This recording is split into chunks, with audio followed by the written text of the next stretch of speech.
नमस्कार, मैं संजय खटाना आप सभी का हार्दिक स्वागत करता हूं। आज हमारे साथ हैं वरिष्ठ पत्रकार कपिल वर्मन जी, आपका स्वागत है। जी नमस्कार कपिल जी, और आपके सभी दर्शकों को मेरा नमस्कार। आज की चर्चा का विषय है, अभी कुछ दिन पहले हरिद्वार जनपद में उपजे एक विवाद में जो पूर्व विधायक कुंवर प्रणव सिंह और सांतर शाह के कुछ युवकों के बीच पनप गया था। उस झगड़े के बाद सोशल मीडिया पर एक दौर चला दोनों समाजों का। वो उसको भला बुरा कह रहे थे, वो उसको भला बुरा कह रहे थे, वो भी महापंचायत बुलाने की बात कर रहे थे, वो भी महापंचायत बुलाने की बात कर रहे थे। इसी बीच पूर्व विधायक और राज्य मंत्री देशराज करणवाल जी और योगेश प्रमुख और कुछ लोगों ने जो है, समाज के लोगों में सबका नाम लंबा हो जाएगा, बहुत सारे लोगों का एक प्रयास हुआ और इसको समझौते के रूप में लेके आए और कुंवर प्रणव सिंह उसी गांव में पहुंचे जिस गांव के पीड़ित थे और इस फैसले को अंजाम दिया गया। आप कैसे देखते हैं इसको? फैसला होना चाहिए था या गिरफ्तारी होनी चाहिए थी? नहीं, गिरफ्तारी अगर अपराध किया तो गिरफ्तारी भी होती है, लेकिन अगर गिरफ्तारी से पहले अपनी गलती का एहसास हो जाए तो फैसला होना ना चाहिए। ठीक है, लेकिन आज का जो माहौल है वो जाति धर्म द्वेष के आधार पर टिका हुआ है, राजनीति भी इसी पे टिकी हुई है और हर लड़ाई का अंत फैसला होता है। अगर फैसला लड़ने से पहले हो जाए तो इससे बढ़िया कोई बात नहीं होती, ऐसा मेरा मानना है। कुछ समूह संगठन, कुछ राजनीतिक संगठन, कुछ राजनीतिक पार्टियां, कुछ सामान्य संगठन जो हैं, योगेश प्रमुख और जो उस फैसले में मौजूदा लोग थे, विधायक करणवाल जी, इनको भला बुरा कह रहे हैं और ये कह रहे हैं कि इन्होंने साझ खाया है प्रणव सिंह से, या तमाम तरह के आरोप लग रहे हैं या कुछ फैसले को मानने से इनकार कर रहे हैं। इस पर आप एज ए बहुजन चिंतक क्या कहना चाहेंगे?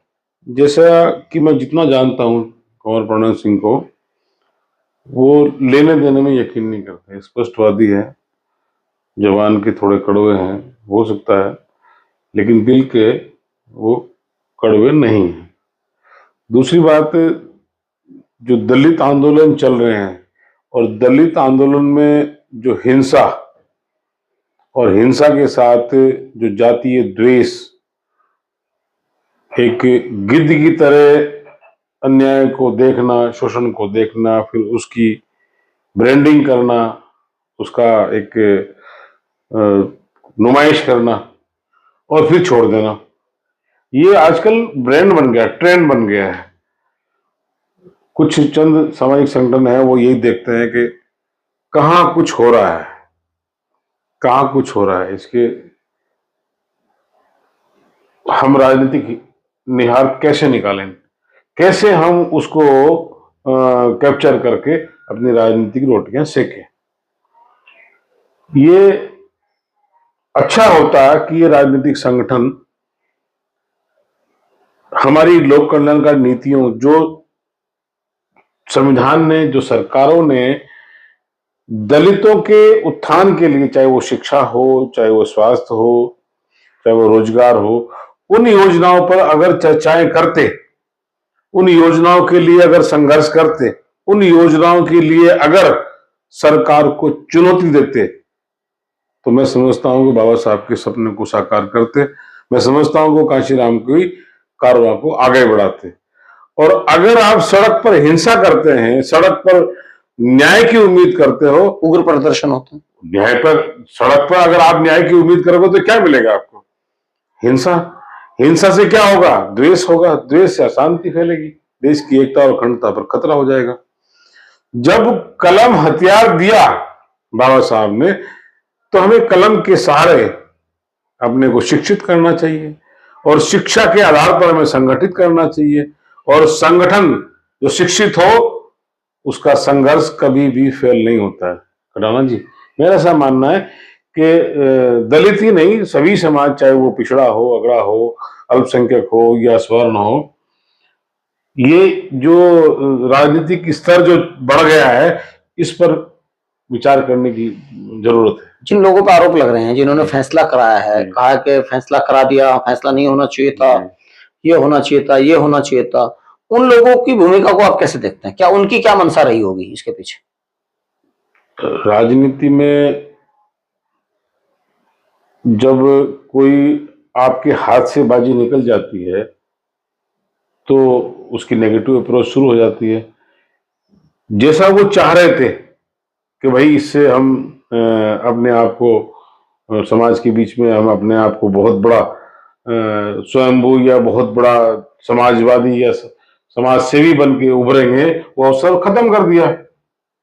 अगर मुकदमे होते, जेल जाते या जेल नहीं जाते, सड़क पर आंदोलन करने का जो अवसर था। ये तो आप उनकी बात कह रहे हैं जो फैसले को नहीं मान रहे हैं। हाँ। मैं ये कह रहा हूँ जिन लोगों ने फैसला किया, हाँ। उनकी क्या नियत रही होगी इसके पीछे? फैसला कराने वाले लोगों की, जैसे करणवाल जी हैं, उनकी योगेश प्रमुख हैं, आप इन्हें कैसे देख रहे हैं? करणवाल इस प्रदेश के एक बहुत सुलझे हुए और समझदार विधायक रहे हैं, आज मंत्री भी हैं। उनका ऐसा मानना है कि पार्टी चाहे कोई सी भी हो, जाति चाहे कोई सी भी हो, मुझे सामाजिक न्याय की बात करनी है, सौहार्द की बात करनी है, समन्वय की बात करनी है, और उसी ही उद्देश्य को लेके वो जो अभी आपने बताया मामला, उस मामले में बीच में पड़ के उन्होंने समझौते की बात की, और ये सराहनीय है, स्वागत योग्य है, और सभी जनप्रतिनिधियों को ऐसा ही कुछ कदम उठाना चाहिए। जो लोग इसका विरोध कर रहे हैं, चूंकि आप भी उसी समाज से आते हैं, बहुजन चिंतक कहलाते हैं, यहाँ से लेकर दिल्ली तक आपका बहुजन चिंतन पर बड़ा अच्छी पकड़ है। आप उन युवाओं को जो इस लड़ाई को बढ़ा करके अपनी टीआरपी, अपनी सोशल मीडिया या फिर अपने नाम को चमकाना चाहते हैं, उन्हें क्या संदेश देंगे? मैं उन सभी युवाओं को, साथियों को, भाइयों को, बेटों को आग्रह करूंगा कि अगर हमें संवैधानिक अधिकार चाहिए, हमें शिक्षा, स्वास्थ्य और शैक्षणिक अधिकार चाहिए, तो हम संविधान में पूर्णतः आस्था रख के संवैधानिक रास्ते अख्तियार के, जैसा कि बाबा साहब ने अपने अंतिम भाषण में संविधान सभा में कहा था। और अगर हम गैर संवैधानिक रास्तों पर, सड़क पर हम न्याय की उम्मीद करेंगे तो हम इस देश को, इस समाज को गलत दिशा दे रहे हैं। और आप पढ़ें और आगे बढ़ें, ऐसा मेरा मानना है। और जब तक आप नागरिक नहीं बनते, आप ठाकुर हो सकते हैं, गुर्जर हो सकते हैं, चमार हो सकते हैं, नाई हो सकते हैं, लेकिन अगर लोकतंत्र में आपको जीना है, लोकतंत्र में आपको अधिकार चाहिए, तो उसके लिए सबसे पहली शर्त नागरिक होने की है। नागरिक होना लोकतंत्र की पहली जरूरत है। और आज सभी पार्टियां, सभी सामाजिक संगठन नागरिक बनाने पे जोर नहीं दे रहे हैं, और मैं उन्हीं सभी पार्टियों को, संगठनों को जो क्रांति से और जो शांति से बात करते हैं, वो नागरिक बनाएं और अपने एकता, अखंडता, न्याय, समानता, स्वतंत्रता और बंधुत्व जैसे संवैधानिक मूल्यों को जमीन पर उतारें, जो अभी इस जो समझौते में देखने को मिला है। क्योंकि अगर दो समाज में लड़ाई होती तो द्वेष होता, किसी का सिर फूटता, किसी की टांग टूटती, अंत में क्या होता? अंत में भी तो फैसला होता। और अगर फैसला हमारे सिर फूटने से पहले हो जाए, हमारी टांग टूटने से पहले हो जाए, तो कितना बेहतर है, सामाजिक सौहार्द बनता है। अड़ियलपन छोड़ के या जेल और कोर्ट के चक्कर काटना ऐसे वाले लोगों के लिए कोई बहुत बड़ी बात भी नहीं है भाई, रोज मुकदमे चलते हैं। जी जी। कौन प्रणव सिंह के इस फैसले को, चूंकि लोग एक बात और कह रहे हैं कि 20 साल के राजनीतिक जीवन में उसने पहली बार माफी मांगी, इससे आप बतौर ऐसी कैसे देख रहे हैं आप उसके इसमें माफी मांगने को? अहंकार की बू आती है। अगर कोई नहीं, माफी मांगने वाले उसको माफी नहीं, जो माफी को स्वीकार नहीं कर रहे हैं, या माफी को लेकर कह रहे हैं कि नहीं आप यहाँ नहीं यहाँ को, वहां नहीं वहां को, इसे अहंकार, झूठे अहंकार की बात कर रहे हैं। नहीं, मेरा सवाल यह है कि उस आदमी ने कुंवर प्रणव सिंह के इस कृत्य को कैसे देख रहे हैं आप, माफी मांगने को? उनके स्वागत योग्य है। अगर वो ये कहते हैं कि नहीं हम जो हमने गलती जाने अनजाने में हुई है उसके लिए हम खतावार हैं, तो ये स्वागत योग्य है और लोकतंत्र में यही तो चाहिए। अच्छा, एक आरोप और लग रहा कि एक तरफ दलित समाज है, एक तरफ ओबीसी का भी वो बड़ा चेहरा है।